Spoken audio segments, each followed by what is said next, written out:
사상 초유의 투표용지 부족 사태에 대해 그 근본적인 원인과 실체가 무엇인지 국민 앞에 명명백백하게 진실을 밝히는 자리입니다. 네, 경기도 고양시병 이기현 의원입니다. 우리 노태학 증인께 묻겠습니다. 재직하는 동안 근무 일수가 많든 적든 간에 회의비에 관계없이 공명선거 추진활동비 매달 받으셨죠? 네, 그렇습니다. 예, 290만 원이죠? 네, 그렇게 알고 그렇습니다. 있습니다. 선관위 규칙을 보면 이 공취비에 대해서는 규정을 이렇게 하고 있습니다. 공명선거를 위한 자료의 수집, 연구, 추진 활동에 사용되는 비용을 보전하기 위해 지급되는 수당이라고 규정되어 있습니다. 보전하기 위해 지급되는 수당이라고 합니다. 증인, 이 공취비를 어떻게 사용했는지 영수증 같은 증빙 자료 제출한 기억 있으십니까? 따로 특별히 요구하지 않았습니다. 예, 요구도 없었고 제출도 안 하셨죠.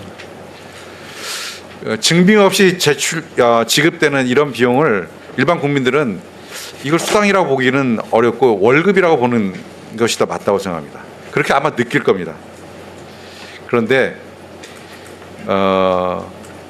위원장과 비상위원들이 썼던 이 공추비라는 쌈짓돈이 중앙선관위가 만든 돈이 아니라 대선 예비비까지 빼서 썼다는 것이 밝혀졌습니다.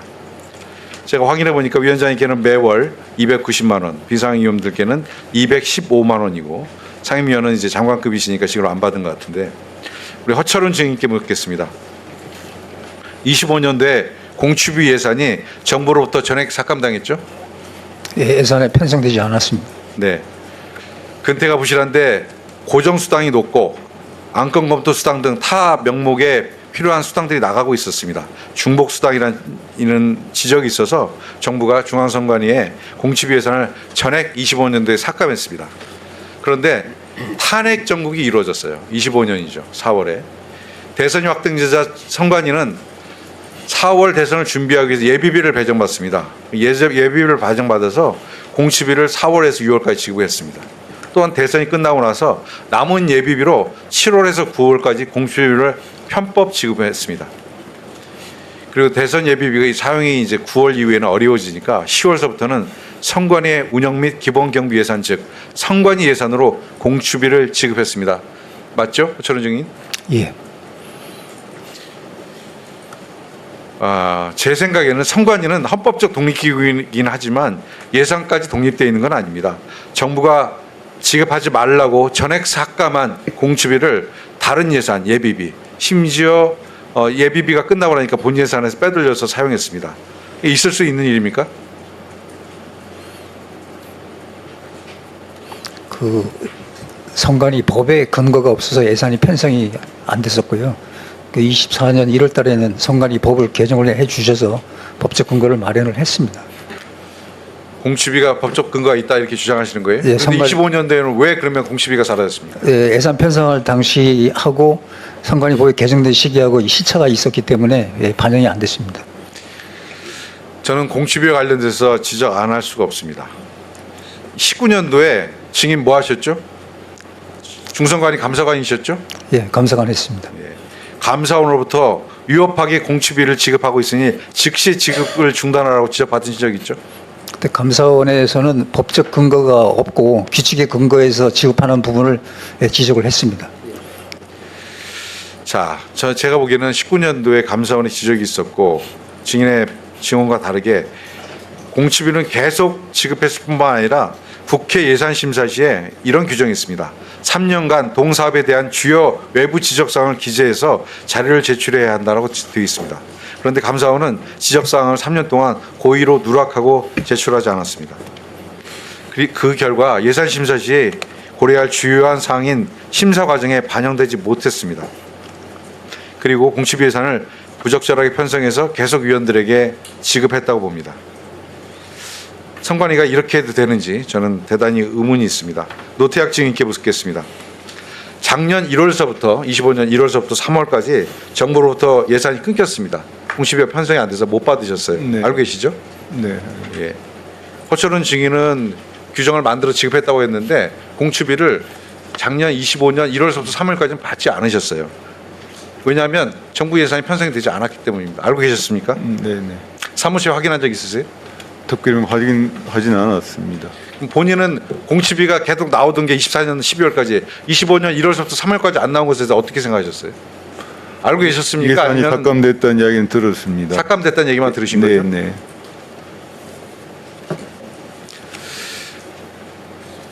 증인, 이게 관행이어서 관례니까 그래서 이제 4월서부터 다시 받기 시작하신 거잖아요. 거기에 대해서는 왜 삭감됐던 예산이 다시 4월서부터 예비비를 통해서 대선이라는 선거 예비비로 통해서 전용돼서 받게 되셨을 때 본인은 어떻게 판단하셨습니까? 다시 돈이 그냥 관행적으로 주는구나 이렇게 판단하신 거 아니에요? 사무처로부터 뭐 그렇게 해결한다는 말씀을 예. 들었습니다. 사무실까지 주시니까 이제 받은 거잖아요. 그렇게 1월서부터 3월까지 못 받으셨는데 네. 아, 대선이 실시되니까 뭐 또 나왔나 보다 이렇게 받으신 겁니다. 별다시 예산 항목에서 확인하지 않으셨고요. 그렇죠? 이게 관행이고 관례입니다. 지난번에 제가 국외 출장 관련돼서 분명히 배우자와 같이 동행하는 것은 위법하다, 법적 근거가 없다고 말씀드렸는데 제가 따져보니까 자료를 받아보니까 호주 뉴질랜드 가셨을 때 218만 원, 독일 에스토니아 가셨을 때 191만 원, 덴마크 스웨덴 가셨을 때 152만에 배우자 여비와 일비를 받아가셨어요. 이것도 그냥 관행이니까 받아가신 겁니다. 아마 선관위원장께서 지금께서는 여기에 대한 문제의식도 없으셨을 겁니다. 선관위가 이렇게 이 돈을 이렇게 썼던 겁니다. 법적 근거도 없는데 그냥 예전에 관행이니까 예전 선관위원장 받아가셨으니까 예전 선관위원장이 사모님들 해외 출장 가시면 일비 여비 지급했으니까 이렇게 해간 겁니다. 증인, 저는 이렇게 생각합니다. 이렇게 관행, 관례적 문제 계속 선관위가 업무의 기본적인 틀로 써간 겁니다. 법적 근거 없이 업무를 이렇게 해오신 겁니다. 그래서 선관위원장과 선관위원들을 의전형 조직으로 만들어버린 겁니다. 저는 선관위 사무처에 정말로 질타하지 않을 수 없습니다. 이렇게 됐기 때문에 위원회로부터 적극적 통제를 받지 못한 선관위 사무처가 행정화되고 그리고 사무처 직원들의 기강도 해이해졌다고 생각합니다. 이것이 이 사태의 본질이라고 저는 바라봅니다. 선관위가 법과 규정이 없었던 것이 아닙니다. 지키지 않았고 그리고 관행과 관례로 선관위 사무처가 선관위원회가 조공하지 못하고 선관위원회의 직접적 통제로부터 벗어나 있었습니다. 그래서 이렇게 무사안이란 선거관리 체계가 이어졌고 이것 사건이 일어날 수 있는 본질적 원인이 됐다라고 저는 생각합니다. 주님께서 어떻게 생각하시는지 노태하 선관위원장 이제 대법관도 하셨고 선관위원장도 하셨는데 이제 사퇴하셨습니다. 중앙선관위원장으로서 책임을 통과하신다면 이런 관행적 관례적 선관위 운영에 대해서 지금 어떻게 느끼고 계신지 한 말씀 드립니다. 예, 뭐 하여튼 다시 한번 송구하게 생각합니다. 다만 법적인 근거가 없었던 것은 아니고 편성은 그렇게 되어 있었고 그것이 이제 국민들 눈에 부적절하다고 보여진다면은 바로 그 배우자 해당 부분은 바로 지금 조치를 취하도록 절차를 밟고 있습니다. 세입 처리 반납을 해서 국고로 반납하도록 하겠습니다. 법적 지급 기준이 있으셨다면 작년 1월과 3월에 지급되지 않은 것에 대해서 위원장님께서 잘 모르셨다면서요. 법적 기준이 있었다면 1월, 3월 왜 지급 안 하셨습니까? 저는 이해할 수가 없습니다. 저는 제가 엄청 총장께 제가 말씀드리는 건데 그렇게 대답하시면 안 됩니다. 법적 근거가 있었으면 왜 작년에 지급 안 하셨어요? 일사고로. 네, 이상입니다. 노태학 증인 반납 대상 액수 네, 지금 결정하셨습니까? 네네, 그 선관위에다 정식 공문을 보냈고 그에 대한 답변을 기다리고 있고 그 답변이 오는 대로 정확한 액수를 파악을 해서 바로 조치를 취하도록 하겠습니다. 수고하셨습니다. 주진우 의원님 신문할 주시기 바랍니다. PPT 좀 띄워주시고요. 위철한 증인, 선관위 수의계약 이권 카르텔이 저는 국민들이 용납할 수 있는 수준을 넘어섰다고 생각합니다. 지금 90% 이상이 수의계약인데 선관위 직원들이 관여되어 있는 거 제가 물어봤더니 계속 없다는 식으로 하는데 계속 뭐가 나오고 있어요. 이게 저게 보면 2014년도에 조혜주 경기선관위원이 선관위를 그만두고 한국선거연구원이라는 그 사단법인을 만들었어요. 민간 단체입니다. 근데 여기에는 서울시 상임위원 출신 안병도 또 정당과장 출신 한승석 등 선관위 전직들이 주로 모여 있거든요. 단체를 만들자마자 선거 물품이 4억 원, 연구 영역이 5,200만 원 해서 수의계약으로 몰아줬습니다. 선관위 전직 직원한테 무슨 특별 보너스 챙겨주는 것도 아니고 사단법인에 지금 퇴직하자마자 1년밖에 안 된 조직에 저렇게 그 수의계약 몰아주는 거 적정합니까? 부적절하다고 봅니다. 선관위 전직이면 그냥 저렇게 오히려 더 조심해야 되는 것이고 저렇게 되면은 선관위 직원들이 저 용역 받아서 또 계약 받아서 하도급 할 수밖에 없는 거고요. 더 문제는 저게 문제점이 다 들어가 있는 겁니다. 조혜주 상임위원 같은 경우에는 저렇게 선관위 계약 받다가 다시 문재인 정부 되면은 중앙선관위 상임위원으로 복귀를 해요. 그러면 자기한테 계약 줬던 그 직원들 챙길 수밖에 없는 구조 아닙니까? 그리고 저기 나오는 안병도 상임위원 같은 경우에도 자녀가 2011년도에 이미 선관위의 경력직으로 또 채용이 됐습니다. 선관위 직원 시절에 또 일어나는 일이에요. 그리고 저기 나오는 한승석 과장 같은 경우에도 회사를 차려서 지금도 선관위 물품을 공급하고 있습니다. 다음 PPT 좀 보여주세요.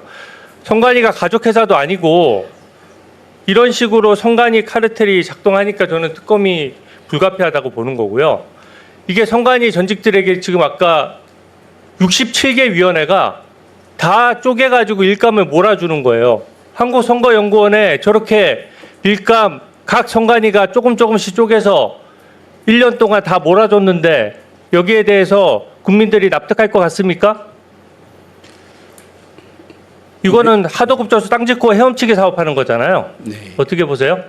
아주 잘못됐다고 봅니다. 다음 PPT 요. 앞으로 그런 일이 없도록 적극 노력하겠습니다. 선호회라는 조직도 마찬가지입니다. 선관위 직원들 출신 모여가지고 여기도 또 수의계약을 주는데 수의계약 내용이 황당해요. 공명선거에 대한 추진활동에 협업을 한다라는 명목으로 수의계약을 줬거든요. 공명선거 추진활동하는 건 국민들의 의무지. 저게 어떻게 협업활동한다고 국민 세금으로 돈을 몰아줘야 되는 그런 겁니까? 선관위 직원들이 퇴직하고 나면 이렇게 단체들 만들어서 이렇게 하는 건 저는 진짜 문제라고 생각을 하고요. 잠시 멈춰 주시고요. 한승석 증인 좀 나와 주십시오. PPT 또 예, 다시 다음 거 좀 띄워 주시고요. 증인은 그 정당과장 출신이시죠? 네, 맞습니다. 네. 중앙이엠넷이라는 회사를 운영하고 있고 증인 다음에 대표이사 하던 한지석은 증인의 아들이죠. 네, 맞습니다. 그리고 중앙이엠넷은 직원 3명으로 검색되는데 실제 몇 명이 일을 하고 있습니까? 3명입니다. 실제 3명이 일을 하고 있어요? 한국선거용품 조합이라는 회사도 있습니다. 여기는 직원이 2명인데 맞습니까? 실질적으로는 1인 법인으로 되어 있습니다. 직원이 없는 건가요, 그러면? 네, 있습니다. 여기 대표이사 박남규 증인의 배우자로 파악되는데 맞습니까? 맞습니다. 감사로는 또 증인이 근무하고 있죠. 그죠? 그 감사로 하다가 이제 거기 지금 감사로 근무했다가 지금은 퇴직한 상태입니까? 네. 그리고 이디온이라는 회사는 증인이 또 사내 이사로 근무하고 있어요. 이디온이라는 회사는 무슨 관련입니까? 이디원은 전혀 별개 업체입니다. 저는 좋습니다. 잠깐만요. 저는 저 표에서 보시다시피 선관위가 계약을 계속 몰아줘요. 선관위 직원 출신인데 예를 들어서 정상적인 조직이면 선관위 직원 출신이 오히려 입찰에 응한다든지 수의계약에 들어오면 배제를 하거나 페널티를 주거나 집중 관리를 하거나 물건을 납품할 수 있는 능력이 되는지를 검증을 해야 되는데 지금 중앙이엠넷에 저것도 제가 확인되는 것만입니다. 5년 지나면 다 폐기해버리기 때문에 계약 내용은 아마 훨씬 많을 거예요. 근데 지금 중앙이엠넷에 29억 원, 한국선거용품조합에 4억 원, 이디원이라는 회사는 증인의 회사는 아니지만 증인이 사내이사로 또 들어가 있으면서 사실상 그 이디원이라는 회사에도 선관위가 141억 원에 계약을 했거든요. 저는 이런 식으로 선관위 전직과 현직들이 일감을 주고받아서는 안 된다고 생각하고요. 특히 직원 숫자가 지금 증인의 말씀대로라면 3명밖에 없다는 건데 물건 생산은 어떻게 하는 거예요? 국내에서 생산합니까? 해외에서 생산합니까? 국내 생산과 해외 생산을 같이 하고 있습니다. 다음 PPT 좀 띄워주세요. 그러면 증인의 회사가 직접 생산하는 게 아니라 어디 외주를 줘서 하는 거예요? 저희 자체 내에서 설계만 하고 생산만 OEM으로 이제 설계하면 생산은 다 OEM으로 하면 그러면 아까 보여주세요. 요번에 저희 국민들이 되게 좀 분노했던 투표함이거든요. 네. 말은 투명 투표함인데 안에 보이지 않도록 해놔가지고 지금 쇼하는 것도 아니고 저게 무슨 투표함이고 저걸 바꾸는데 왜 예산을 들여야 되냐라는 비판을 받았던 거고 이거 증인이 납품하신 거죠? 네, 맞습니다. 불량률도 굉장히 높았던 것으로 나오는데 이거 어디서 생산한 겁니까? 생산은 중국에서 OEM으로 생산했습니다. 중국에서 OEM으로 생산했어요? 네. 좋습니다. 들어가십시오. 중국에서 그러면은 저게 지금 불량률이 엄청 높아가지고 790개에서 부품에도 문제가 생기고 자물쇠 잠금 장치도 엉망진창이 돼가지고 다시 납품 요구를 받았다는데 그거 맞습니까? 네, 맞습니다. 네, 들어가십시오. 유철한 대행님. 네. 제가 개별 회사 대표한테 왈가왈부 할 수 없어서 제가 이 정도 확인을 했는데요. 네, 예. 1년의 과정 보셨죠? 네, 예. 적절하다고 보십니까? 아주 부적절하다고 봅니다. 저는 이게 지금 제가 이거 외에도 제가 오해도 더 할 텐데 네. 그 진짜로 심각합니다. 제가 그래서 그때 선관위에 정식으로 요구를 했던 거예요. 선관위 직원 출신이 관여된 거를 전수조사를 해서 스스로 개혁을 하라. 그래야 국민 신뢰를 받을 수 있다라고 하는데 우리 국민 세금으로 우리 투표함을 만드는데 선관위 업체 직원 출신이 한 두세 명이 앉아가지고 설계만 대충 그려서 중국의 OEM에서 그게 넘어오면 우리 국민들이 납득할 수 있겠습니까? 국민들이 납득할 수 있겠어요? 네, 앞으로 철저하게 개혁하겠습니다. 특히 저런 투표함 같은 경우에 지금 국민들이 이미 의문을 가지고 있는데 어떻게 저런 식으로 처리합니까? 어떻게 하실 건지 대답에 한번 자세히 한번 대책을 말씀해 주세요. 저는 어떻게 하시겠습니까? 예, 철저하게 개혁을 해서 시정하겠습니다. 어떻게 개혁하시는지 구체적인 방안을 그래도 말씀해 주셔야죠. 전직 공무원들은 어떤 형식이든지 이 계약에 관여하지 않도록 조치를 취하도록 가능한 최대한 모든 방법을 동원하겠습니다. 방안을 제대로 만들어서 우리 특위에 보고를 해주시죠. 네, 알겠습니다. 수고하셨습니다. 위철한 증인은 예. 노태학 증인께 먼저 묻겠습니다. 투표용지 인쇄 축소 11월 24일로 다시 돌아가 보자 하는데요. 그때 15차 중앙선위원회 회의 전에는 따로 보고받으신 게 없는 거죠. 네, 그렇게 기억. 네. 위철한 증인도 역시 그 24일 그 15차 중앙위 회의 전에 따로 보고받으신 게 없고요. 맞습니까? 네. 네. 근데 좀 이상하죠. PPT 올려봐 주실래요? 회의 사흘 전 21일에 비상임위원들은 전원 이 의안을 받아봤습니다. 이메일로 투표용지 인쇄 축소가 포함된 의안이 송부가 됩니다. 24일 회의 내용 그대로죠. 비상임에 이렇게 완벽하게 사전 보고가 됐는데 상임위원과 선관위원장에게는 과연 안 했을까요? 허철한 총장님, 허철한 총장이 나와 계시죠. 예. 중앙위원회 회의 의안은 위원장 혹은 상임위원, 사무총장 3명 중 하나는 결재해야 위원회에 상정됩니다. 그렇죠? 예. 당시 사무총장이셨잖아요. 상정된 의안은 그렇습니다. 그렇습니다. 그리고 보고의안, 의결의안 마찬가지죠. 당연히 사전에 보고해야 된다는 선관위 답변이 저희가 확인하니까 의원실에 왔습니다. 위원회 의안은 위원장, 상임위원에게 대면 또는 유선으로 보고가 돼야 됩니다. 이런 절차를 밟았습니다. 그래서 도선관위 위촉안, 공무원 규칙 개정안 모두 위원장 또는 상임위원 결재를 받아서 의안이 올라갔습니다. 근데 선관위는 상정된 의안 6건 중에 유독 이거 투표용지 축소 인쇄 지침만 기한도 안 했고 결재도 하지 않았다고 합니다. 그럼 결재도 안 한 유령 이안이 상정이 된 건가요? 노태학 증인님 이런 게 가능합니까?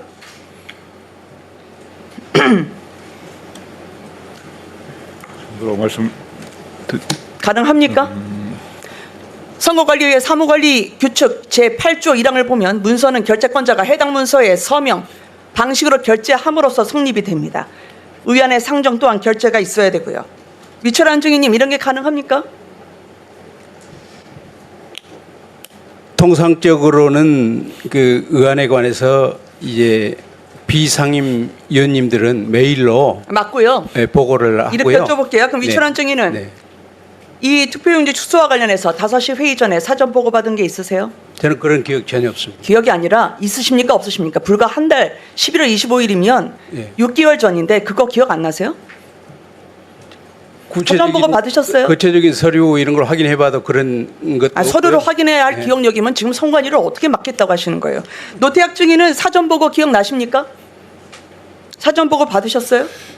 기억이 안 나. 그 전주는 제가 아마 거기 덴마크 해외 갔다 오셨죠. 출장, 스웨덴 네. 갔다 오셔서 네, 네, 25일 직전에 네네. 24일 직전 23일 날 귀국하셔서 그때는 10차 적응 안 될 받은 때였잖아요. 네네, 그전에 그런데요. 받은 적이 노태학 위원장님 네네. 그 당시에 2시 반에 공직선거관리규칙 등 개정사항 검토가 선거관리과에 의해서 사전 보고가 됐습니다. 두 분 다 법을 잘 아시는 분들이라 법을 피하는 방법 너무 잘 아실 거예요. 모르겠다. 기억 안 난다. 그런데 이렇게 법을 가지고 자기 사익을 위해서 악용을 하면 그거는 법률가가 아니라 법꾸라지 말씀을 듣습니다. 제가 여쭤볼게요. 사전 결재가 없었으면 절차적 흠결이 있는 유령 의안이 올라간 겁니다. 그러면 그게 아무 문제 없이 선관위 최고 의사결정국이 올라갔고 그로 인해서 투표지 부족 참사가 벌어진 거예요. 그러면 투표용지 의안에 대해서 결재 없는 의안은 절차가 누락된 거죠. 절차가 누락된 거에 대해서 나중에 사후에 문제 삼으신 바가 있습니까? 그게 아마 두 분 중에 한 분 답변해 주십시오. 결제 사항인 경우에는 반드시 필요한 것으로 알고 있고, 맞습니다. 예, 그런데 보고 사항인 경우에는 꼭 그렇지는 않습니다. 아, 보고 여기 보십시오. 지금 두 분 법을 아시면서 그렇게 말씀하시면 안 됩니다. 보고 의안의 경우에는 반드시 사전에 결재가 있어야지 문서도 성립되고 의안으로 상정이 되는 겁니다. 당시에 보고안 건, 즉 보고 의안과 의결의안 6건이 올라가는데 유독 투표용지만 지금 선관위는 감추고 있어요. 이게 뭐겠습니까? 저는 어제 선관위 물어보니까 이제 알았다는 거예요. 결재가 안 됐다는 걸. 그러면 동네 구멍가게도 이렇게 안 하는데 헌법기관이란 선관위가 이렇게 했다고요? 이걸 국민 보고 믿으라 하시는 겁니까? 그거는 지금 현재 증거인멸이 진행 중이거나 투표지 인쇄 축소가 결재가 안 돼서 무효이거나 둘 중에 하나인 겁니다. 따로 사전 보고가 없었다는 위철한, 노태학 두 증인의 발언도 위증인 거고요. 제가 식당 하나 보여드리도록 하겠습니다. 두 분 이거 기억나십니까? 사진의 식당 가보셨죠? 네. 언제였습니까? 그 당시 11월 24일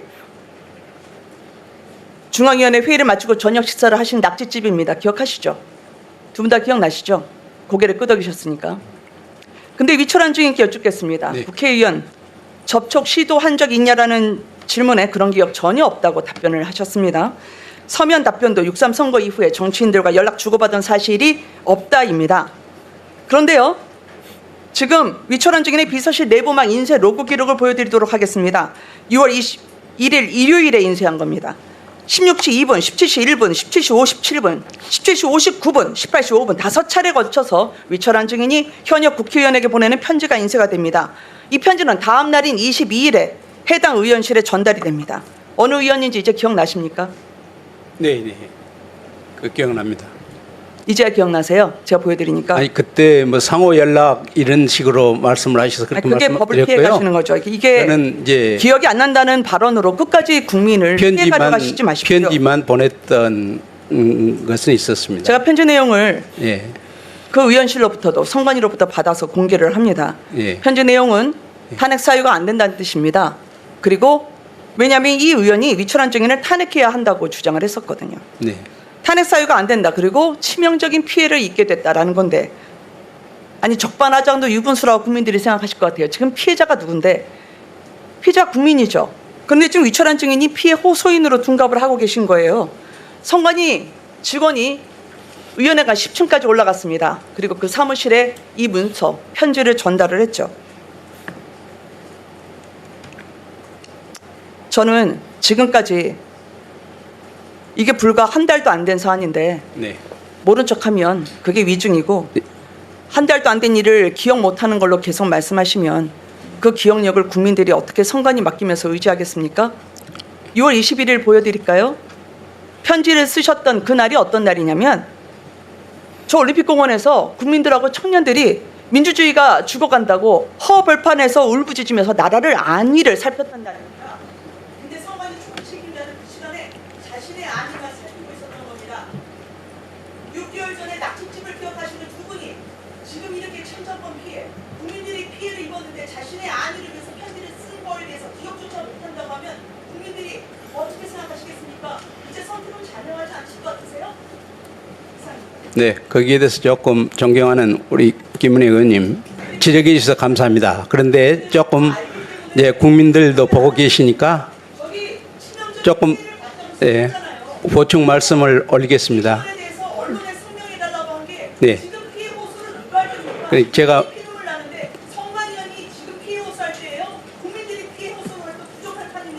그 경위에 대해서 조금 보충 말씀드리겠습니다. 네.